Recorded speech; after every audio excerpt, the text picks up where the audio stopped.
Hello and welcome back to the channel, and if you're new here, my name's Martin, and this channel is all about the adventures that I try and get up to after I've retired. As I mentioned when I relaunched the channel a little while ago, I've embarked on my boat journey, but I've been busy trying to get the boat shipshape, and I didn't spend as much time as perhaps I would have liked on videoing YouTube. So I've been through the footage that I have got and I've created some videos. Hopefully you've enjoyed them so far. The initial stages of this first journey, I didn't do any vlogging, any videos at all, but I did take quite a few stills. So what I'm going to attempt to do is to piece together some of these videos with a little bit of music, and hopefully they give you a flavour of what I've been up to and the places I've been to.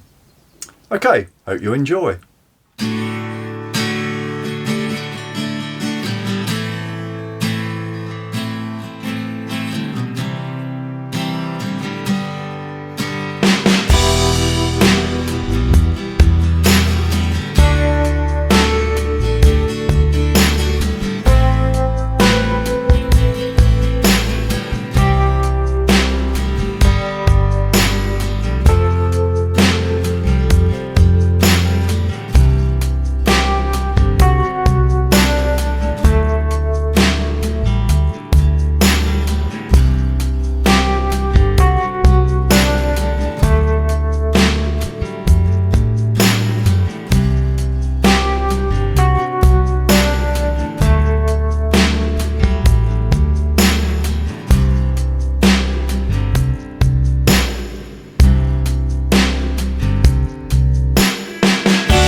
1881, tailors were asked to cast a new bell for St Paul's Cathedral, and a new cast iron mould was made. A bell weighing 17 tonnes was cast on the 23rd of November 1881. It took 6 days for the casting to cool sufficiently for the mould to be open, but when it was, the note that the bell sounded was exactly the E-flat that was required. The bell was transported to London by road, it being too wide for the railways. In 1882, the bell was hung in St Paul's Cathedral, where it has rung 1 o'clock every day since. This is Loughborough's war memorial, known as the Carillon. It gets its name from the 47 bells that hang in the top of the tower. These are referred to as the Carillon because of the way they're played. That is, they're played with the keyboard rather than in more conventional way, using clappers and ropes. There are periodic recitals using the Carillon. Unfortunately, I wasn't around to hear one of those. The tower is over 150 feet high and plays an important role in the town's Remembrance Day service.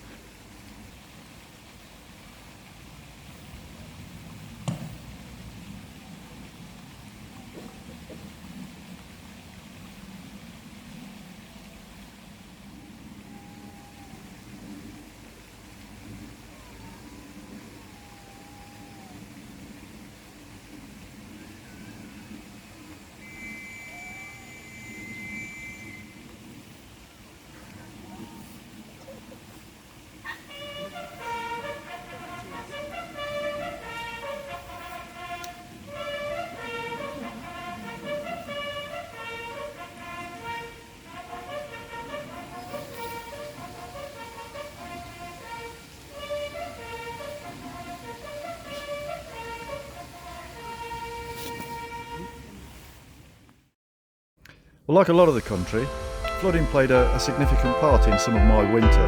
It is, after all, what kept me in Loughborough for 6 weeks. Mostly on the canal, we're okay. The canal water levels generally controlled, but it's the rivers that are the problem, and periodically rivers intersect parts of the canal. The ones that really affected me were the River Soar, which is part of the Leicester and Loughborough line on the Grand Union Canal, and the River Trent, which is at the end of the River Soar and was a section of my journey that I had to navigate to get onto the Trent and Mersey Canal. Once I was on the Trent and Mersey Canal, I was okay.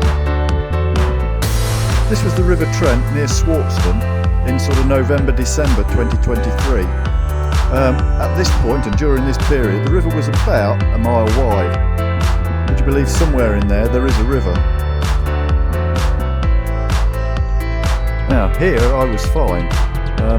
It's my mooring just below Atherstone Bottom Rock near Bradley Green, where the river Anchor runs quite close. So this was it when I arrived in the evening, and this was it the following morning.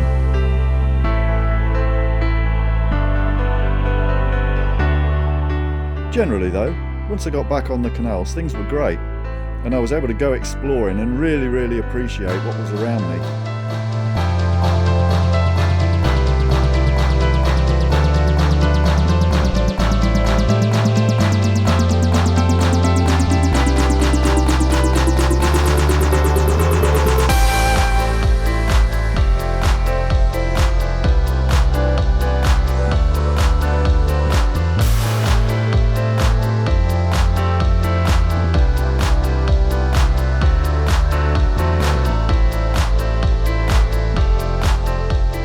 Now this is a sculpture called Burnt Sunlight. It stands atop a spoil heap in Pooley Park just outside of Polesworth. It serves the function of being a sundial that measures the passage of time, not in hours, minutes or even days, months or years, but in centuries and millennia.